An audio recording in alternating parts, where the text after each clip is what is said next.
2014 से अखिलेश यादव यूपी में हर चुनाव हारते जा रहे हैं, लेकिन अखिलेश इन 9 सालों में यह समीक्षा नहीं कर पाए कि आखिर समाजवादी पार्टी यूपी में क्यों हार रही है। संगठन में खामियां कहां कहां पर हैं। शिवपाल यादव सपा के लिए जरूरी हैं, लेकिन अखिलेश इसे समझना नहीं चाहते। निकाय चुनाव में सपा का सुपड़ा साफ हो गया। मैनपुरी में भी बीजेपी की आंधी चल गई, लेकिन अखिलेश यादव कह रहे हैं कि काउंटिंग में गड़बड़ी से हार गए, यानी अभी भी वो जनादेश को मानने से इनकार कर रहे हैं। यूपी में सपा ध्वस्त होती जा रही है, लेकिन अखिलेश यादव अपनी ही धुन में मग्न है। देखिए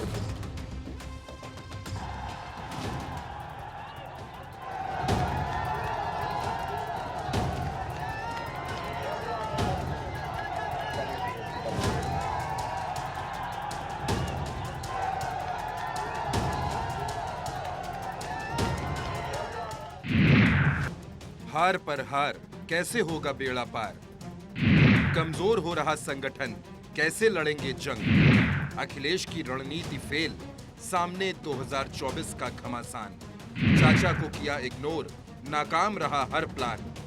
मैनपुरी में लगा झटका, बीजेपी ने गढ़ को लपका।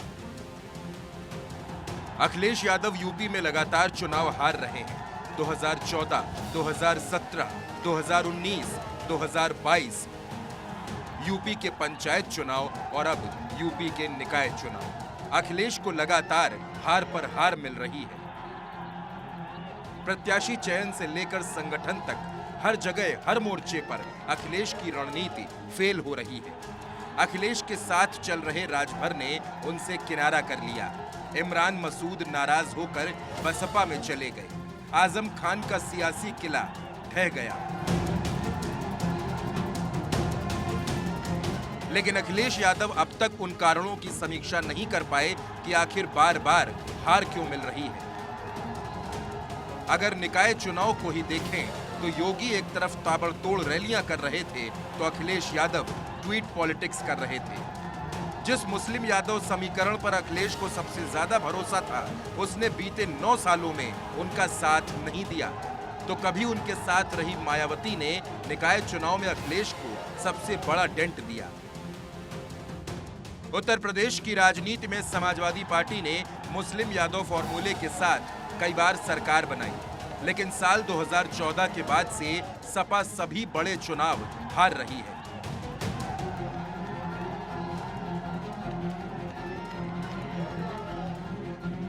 यूपी नगर निकाय चुनाव के जो नतीजे सामने आए हैं, उससे अखिलेश यादव की रणनीति पर बड़े सवाल उठने शुरू हो गए हैं। समाजवादी पार्टी जिस MY यानी मुस्लिम यादव समीकरण के आधार पर सत्ता में आई, वो समीकरण लगातार 9 सालों से ध्वस्त होता नजर आ रहा है। इस बार सपा ने MY के साथ दलितों को भी जोड़ने की कोशिश की, लेकिन वो दलितों को भी अपनी तरफ करने में नाकाम रही। 2014 से लगातार हार रही है सपा। 2017 में कांग्रेस से गठबंधन फेल हुआ। 2019 में मायावती का साथ नाकाम रहा। 2022 में छोटे दलों को साथ लिया, हार मिली। रामपुर आजमगढ़ लोकसभा उपचुनाव में सपा हारी। निकाय चुनाव में सुपड़ा साफ हो गया। मेयर की 17 सीटों में अखिलेश को 0 मिला। 7 सीटों पर सपा तीसरे नंबर पर रही। स्वार और 96 उपचुनाव में सपा हारी। अखिलेश यादव प्रचार में सक्रिय नहीं रहे। MY समीकरण नहीं आया अखिलेश के काम। पिछले एक दशक से समाजवादी पार्टी निगम चुनाव और पंचायत चुनाव में लगातार हारती आ रही है। सियासी जानकार मानते हैं कि सपा के खराब प्रदर्शन के पीछे बसपा प्रमुख मायावती का मुस्लिम कार्ड है।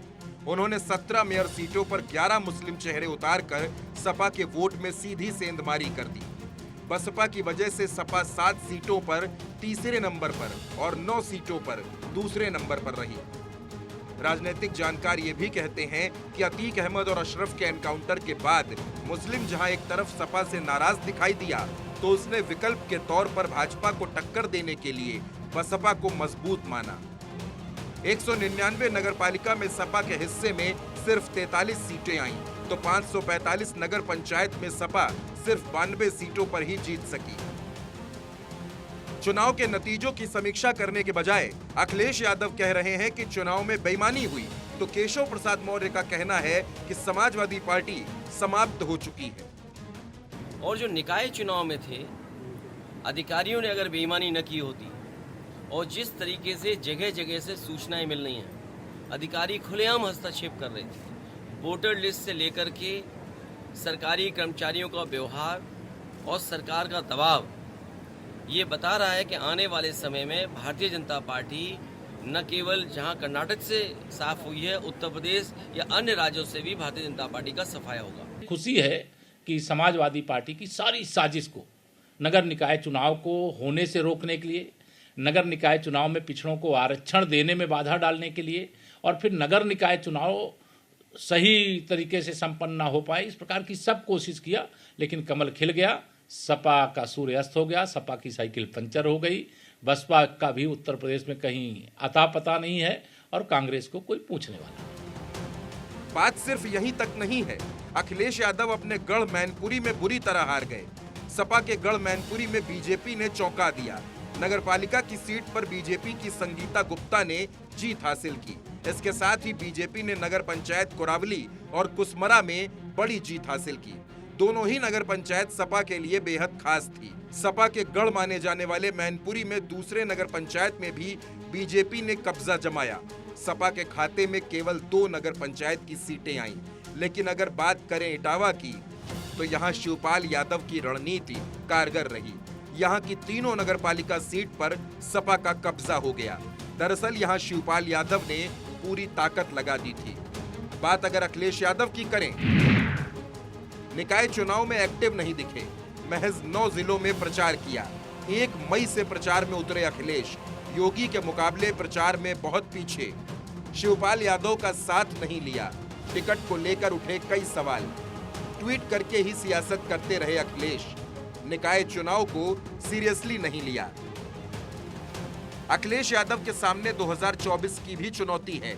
अगर अखिलेश अभी भी शिवपाल को साथ लें और चाचा को फ्री हैंड दे दें, तो 2024 में उनकी पार्टी मजबूत हो सकती है, क्योंकि रणनीति के मामले में शिवपाल मास्टरमाइंड हैं और उनकी राजनीति मुलायम सिंह की तरह है। शिवपाल में कई खूबियां हैं। हर जिले में शिवपाल के करीबी नेता, संगठन पर अखिलेश से ज्यादा पकड़, ब्लॉक तहसील स्तर के नेताओं से सीधा संपर्क, यादवों में अखिलेश से ज्यादा लोकप्रिय, जिले के नेताओं को नाम से जानते हैं। अखिलेश यादव सिर्फ सोशल मीडिया पर एक्टिव हैं। 2017 से सपा सड़क पर शून्य हो गई है। कार्यकर्ताओं का उत्साह ठंडा पड़ गया है। नरेश उत्तम पटेल पर भी कई बार सवाल उठे हैं। ऐसे में 2024 का मुकाबला अखिलेश के लिए हर दिन कठिन होता जा रहा है। Bureau report, Bharat 24।